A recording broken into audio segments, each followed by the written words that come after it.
Sua Bíblia aberta agora em Marcos capítulo 4, a partir do verso 35 até o verso 41. Marcos capítulo 4, versículos 35 até o verso 41. A palavra do Senhor nos diz assim: Naquele dia de tardinha, Jesus disse aos discípulos: Vamos para o outro lado do lago. E então eles deixaram o povo ali, subiram no barco em que Jesus estava e foram com ele. E outros barcos o acompanharam. E de repente começou a soprar um vento muito forte, e as ondas arrebentavam com tanta força em cima do barco, que ele já estava ficando cheio de água. E Jesus estava dormindo na parte de trás do barco, com a cabeça numa almofada. E então os discípulos o acordaram e disseram: Mestre, nós vamos morrer, o Senhor não se importa com isso? E então ele se levantou, falou duro com o vento e disse ao lago: Silêncio, fique quieto. E o vento parou e tudo ficou calmo. E aí ele perguntou: por que é que vocês são assim tão medrosos? Vocês ainda não têm fé? E os discípulos, cheios de medo, diziam uns aos outros: Que homem é este que manda até no vento e nas ondas? Você pode se assentar, querido.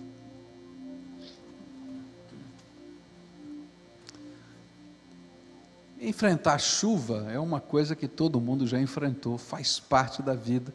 E a chuva é bem-vinda, porque se há seca, a coisa fica difícil.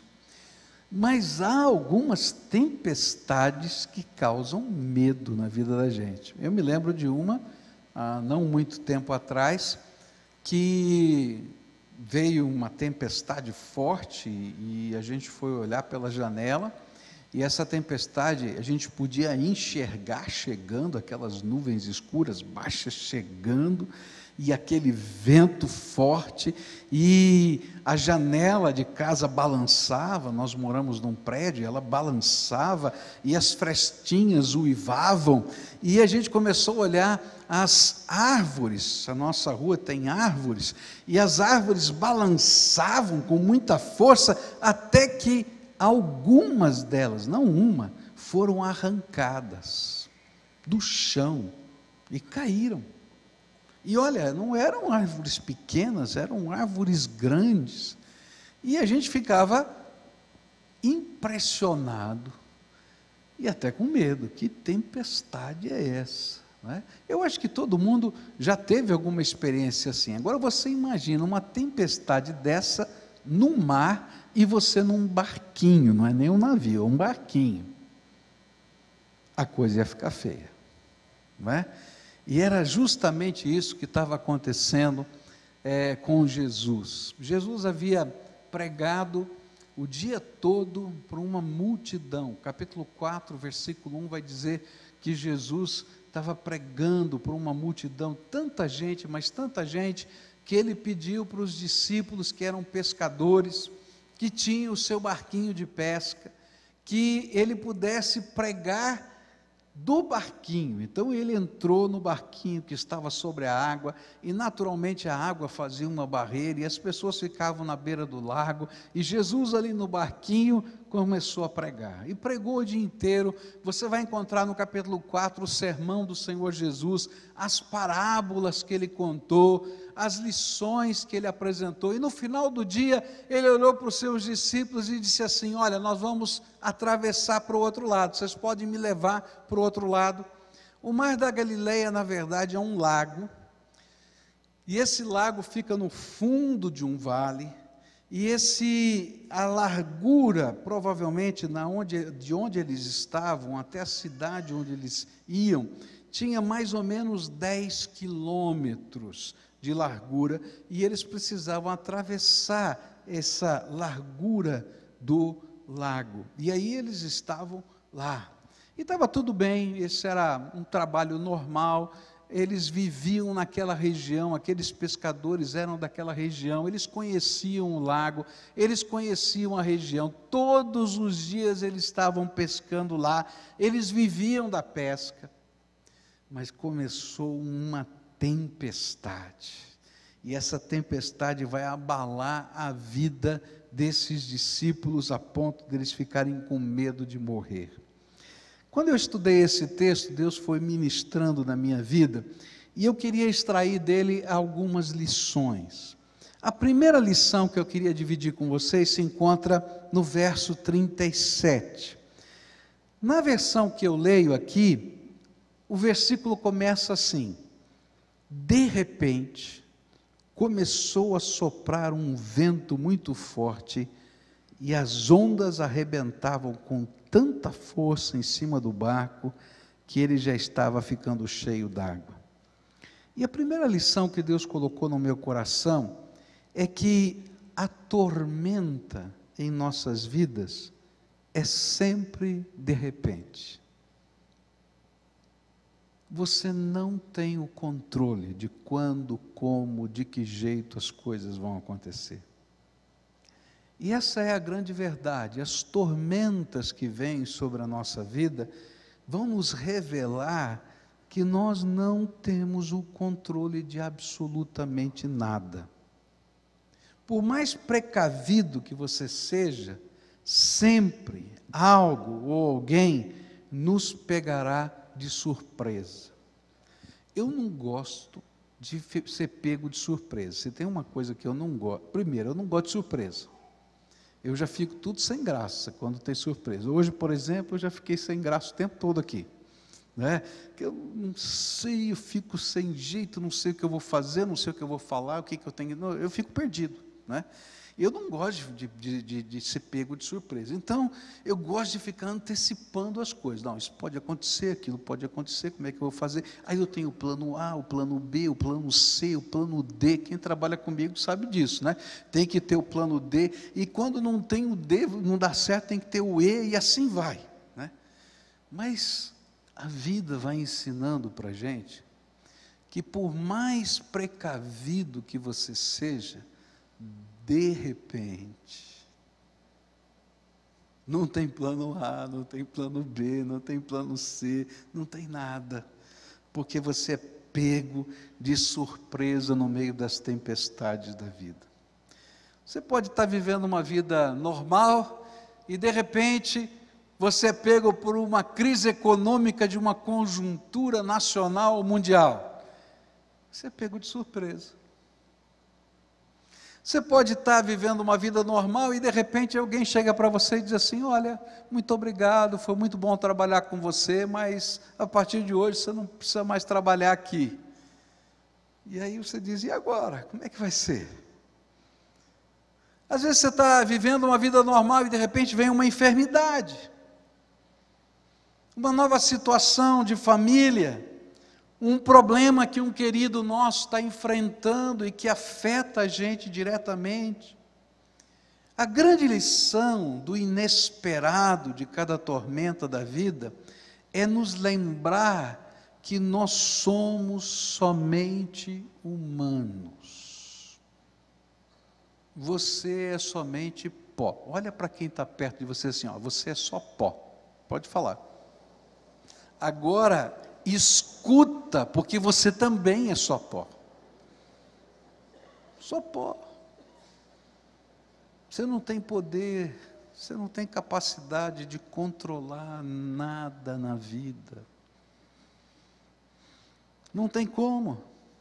É por isso que Jesus vai ensinar os seus discípulos, não apenas no meio dessa tempestade, mas quando ele ensina em particular os seus discípulos em João capítulo 15, ele vai dizer assim: eu sou a videira e vocês são os ramos, quem está unido comigo e eu com ele, esse dá muito fruto, porque sem mim vocês não podem fazer nada. Sem o Senhor você não pode fazer nada. Você não tem controle. Ele está no controle. A Bíblia diz que você não controla nem a sua própria vida, quanto mais as circunstâncias. Por isso Jesus, quando fala sobre preocupação, ele diz que preocupação sem dependência de Deus é uma grande tolice. Mateus 6, verso 27, ensina assim: e nenhum de vocês pode incumpridar a sua vida, mas que se preocupe com isso. Você não tem controle nem do tempo da tua vida. Você não tem controle. E a cada tormenta que enfrentamos, a vida nos relembra que não temos controle das circunstâncias que nos cercam. E por isso precisamos depender de Deus. A grande lição aqui é: você não tem controle e você precisa depender do Todo-Poderoso. Eu vou dizer uma coisa chata de ouvir, horrível de ouvir.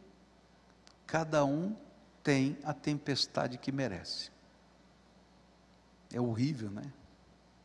Porque cada tempestade que Deus permite na nossa vida tem um propósito: quebrantar o nosso coração, para a gente entregar o controle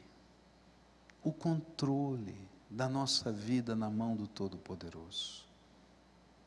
E se a gente não entrega o controle da vida, a gente vai de tormenta em tormenta, tentando controlar o vento, tentando controlar o mar, tentando controlar o incontrolável, e se perde. Aí a gente precisa ir lá para o fundo do barquinho e chamar aquele que tem controle para fazer diferença na nossa vida. E sabe o que é pior? É que às vezes a gente imagina que tem controle, mesmo tendo Jesus no barco. Mas a gente não tem controle. Segunda lição que eu aprendo aqui nesse texto, também está no verso 37. Começou a soprar um vento muito forte, as ondas arrebentavam com tanta força em cima do barco, que ele já estava ficando cheio d'água.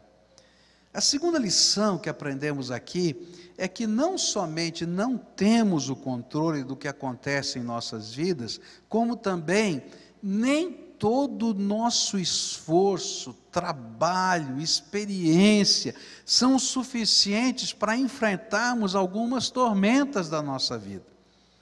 A Bíblia nos fala que os discípulos eram pescadores experientes, que eles viviam naquela região por muito tempo e que todos os dias estavam acostumados a enfrentar aquele lugar, o mar da Galileia. Eles usavam, muito provavelmente, tem a imagem do barquinho aqui, mostra aí, isso. Esse barquinho aqui é uma reprodução, é uma ilustração de uma descoberta arqueológica que aconteceu em 1986. Em 1986, houve uma seca no mar da Galileia e, como o mar recuou, eles conseguiram no fundo desse lago encontrar um barquinho desse. E os arqueólogos pesquisaram esse barquinho e dataram esse barquinho no período até o ano 100, ou seja, no período em que Jesus mais ou menos viveu. Jesus foi até o ano 33, não é? Então, mais ou menos naquele período. E esse era um barquinho de pescadores. Ele tinha, esse barco que era usado para pesca tem 8 metros de comprimento, 2,30 metros de largura e 1,40 metro de altura. Tem uma vela e tem 5 remos. E ele era tripulado por 5 pessoas e tinha capacidade de carregar 15 pessoas dentro dele. Esse era o barquinho que eles pescavam todos os dias, que eles estavam acostumados. E quando a gente fica estudando essa questão, a gente vai descobrir que aquele vale, onde está o Mar da Galileia, ele de norte a sul, ou de sul a norte, quando o vento encana nesse vale, né, ele promove tempestades naquela região. Então as tempestades também eram comuns naquela região, mas aquela tempestade estava sendo diferente. Eu creio que no primeiro instante, os discípulos não estavam preocupados. Afinal de contas, era só mais uma tempestade, talvez uma tormenta, mas com os nossos equipamentos, com a experiência que nós temos e com o nosso trabalho, nós chegaremos ao nosso destino. Eu acho que eles pensaram assim. Por isso eles usaram todos os recursos. Remaram, levantaram vela, baixaram vela, levantaram vela, baixaram vela. Posicionaram o barco para cortar as ondas para que ele não virasse. Mas as ondas eram altas. E mesmo cortando as ondas, as muitas águas que essas ondas altas tinham, faziam com que entrasse água no barco. Bom, eles eram em 12, 5 estavam remando, mexendo em vela, sobravam 7. E o que os 7 estavam fazendo? Tirando água do barco. E eu imagino eles dizendo assim: gente, tira água! E aí um pegava, jogava água para cá, o outro para lá, mais rápido, tira mais água! E Jesus estava dormindo no fundo do barquinho.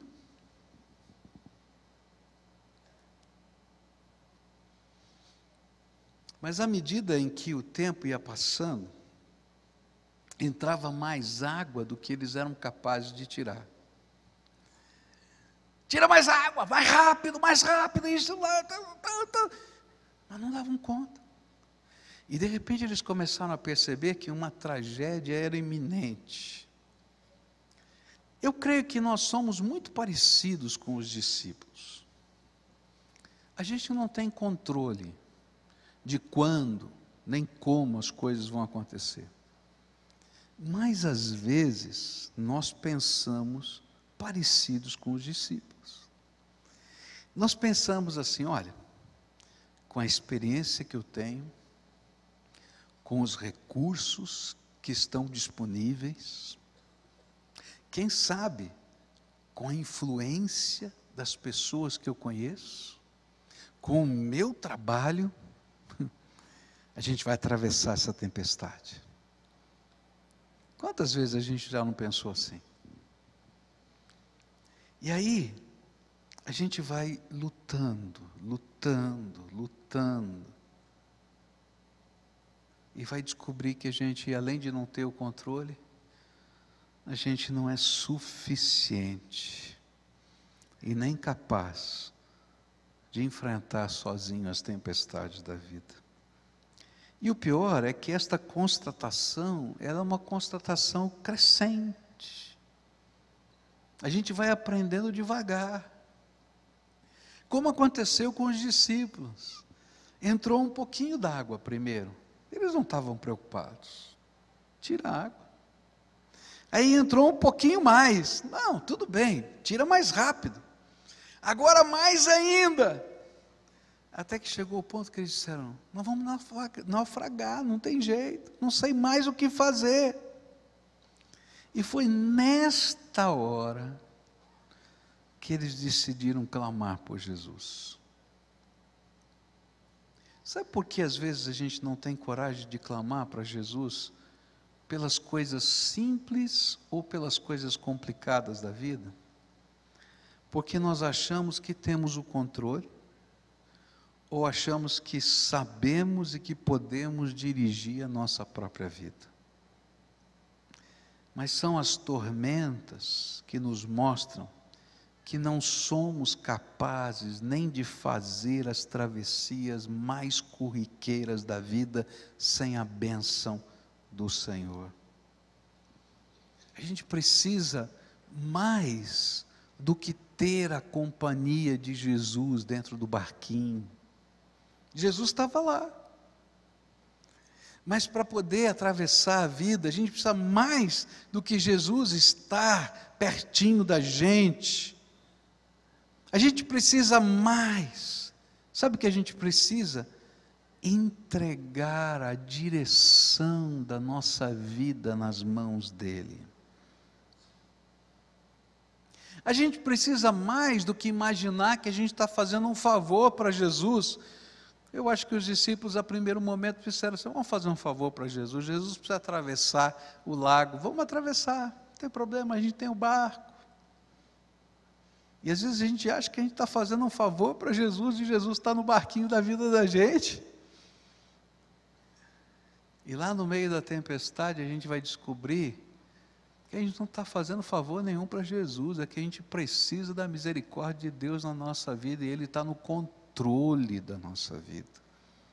E a gente precisa fazer entregas, entregar o controle da nossa vida nas mãos do Senhor. E sabe o que é pior? É que cada um de nós somos pegos em armadilhas diferentes. Há coisas que são muito simples para nós entregarmos nas mãos de Deus. Há coisas que são muito tranquilas da gente colocar na mão de Deus. Mas há coisas que a gente é duro de coração para entregar. Duro mesmo. E aí, a gente é pego em armadilhas da vida. Os mais velhos, às vezes, não se rendem porque confiam na sua experiência. Não, já vivi tanto na minha vida que eu sei lidar com essas coisas. Deixa comigo. E aí vem uma tempestade que a experiência não funciona. Os mais jovens, às vezes, estão confiando na sua força, na sua impetuosidade, na sua criatividade, e acham que têm o controle, que podem. E aí vem uma tempestade que a criatividade não funciona, a força não funciona, que a impetuosidade não funciona. Os mais sonhadores estão imaginando que os seus novos projetos vão resolver a questão. Aí vem uma tempestade que a gente não sabe que projeto novo vai dar certo. Os ricos às vezes acham que o seu dinheiro vai resolver. Mas há coisas, queridos, que dinheiro nenhum compra. Se você estiver vivendo uma batalha com o seu filho, na alma dele, na vida dele, não tem grana que compre. Se você estiver vivendo uma crise de família dentro da sua casa, não tem grana que me resolva isso. Se você é uma pessoa cheia de conhecimento, de títulos, você vai dizer: não, a ciência tem a resposta. Mas, queridos, tem coisas que a ciência não consegue responder. Não tem jeito. Os mais habilidosos confiam na sua perícia, mas há coisas que a sua perícia não vai dar certo. Os que têm mais influência acham que os seus relacionamentos vão abrir as portas, mas há momentos que a porta se fecha, e a Bíblia diz que quando Deus fecha uma porta, ninguém abre. A porta que Deus fecha, ninguém abre. Mas a porta que Deus abre, ninguém fecha. Tem jeito. E aí vem uma lição tremenda. Se você não tem o controle, e se a sua habilidade, trabalho e força não resolvem, então você precisa que Jesus esteja no controle. Pedro chega para ele e grita: Senhor, o Senhor não se importa. Jesus não responde se ele se importa ou não se importa, ele assume a direção. Ele não pega no remo, ele não mexe na vela, ele faz o que nenhum daqueles pescadores experientes poderia fazer, que pode parecer uma loucura aos olhos dos homens. Ele olha para o mar, e eu acho que ele olha no sentido contrário do vento, e diz em tom de repreensão: fica quieto, faz silêncio. E o vento para, e as ondas cessam, porque Ele tem controle de todas as coisas, e só Ele tem controle. Às vezes, Deus usa uma tempestade na vida da gente para quebrantar o nosso coração, para pegar aquelas áreas que a gente está segurando fortemente. A gente já entregou para o Senhor várias coisas, mas essas aqui a gente não quer entregar. E Ele diz assim: filho, você não tem controle. Você precisa entregar a tua vida inteira nas minhas mãos, não só um pedacinho dela, porque eu tenho o verdadeiro controle e nunca perdi o controle até quando estou em silêncio. Nessa manhã nós vamos celebrar a ceia do Senhor. E a ceia do Senhor tem uma mensagem tremenda. Quando os homens imaginaram que Deus perdeu o controle, porque Jesus Cristo foi crucificado, foi julgado por Pilatos, foi condenado à morte. Algumas pessoas olharam e disseram assim: Deus não está no controle. Mas ao terceiro dia, quando Jesus ressuscitou dentro dos mortos e trouxe nas suas mãos as chaves da morte e do inferno, para que todo aquele que nele crê não pereça, mas tenha a vida eterna, e Satanás foi derrotado, a gente vai descobrir que Deus nunca perdeu o controle. Nessa manhã, quando a gente estiver celebrando a ceia do Senhor, eu vou desafiar você a entregar na mão do Senhor o controle da tua vida, a entregar na mão do Senhor a direção, a não esperar a próxima tempestade para amolecer o teu coração, ou se você estiver vivendo a tempestade, a correr e gritar: Jesus, tenha misericórdia de mim, e assume o controle do barco da minha vida. Andar com o Senhor não é um favor que eu faço para Deus, nem é a expressão da minha perícia. Tem gente tão maluca, tão maluca, tão maluca, que ora até de jeito errado, e eu fico imaginando Deus ouvindo essa oração. A gente olhar para Deus: Deus, eu determino que o Senhor faça isso. É louco. Você não tem controle, ainda quer controlar Deus e o céu. A oração que Deus quer ouvir é: eu me entrego, e entrego ao teu controle a minha vida, as pessoas que eu amo, as dores da minha alma, os meus sonhos, os meus negócios, os meus projetos, os planos que eu fiz. Deus não é obrigado a colocar o carimbo de aprovado nos teus planos, mas todo o plano que Ele lhe dá vem autenticado pela graça, e ninguém segura o plano que Ele te deu. Então hoje, curva a tua fronte, a gente vai se preparar para celebrar a ceia do Senhor, e eu queria desafiar você a fazer entregas. O que o Espírito de Deus está pedindo para você entregar nessa manhã? Entrega ao Senhor. O que você acha que tem controle, que Deus está dizendo: você não tem?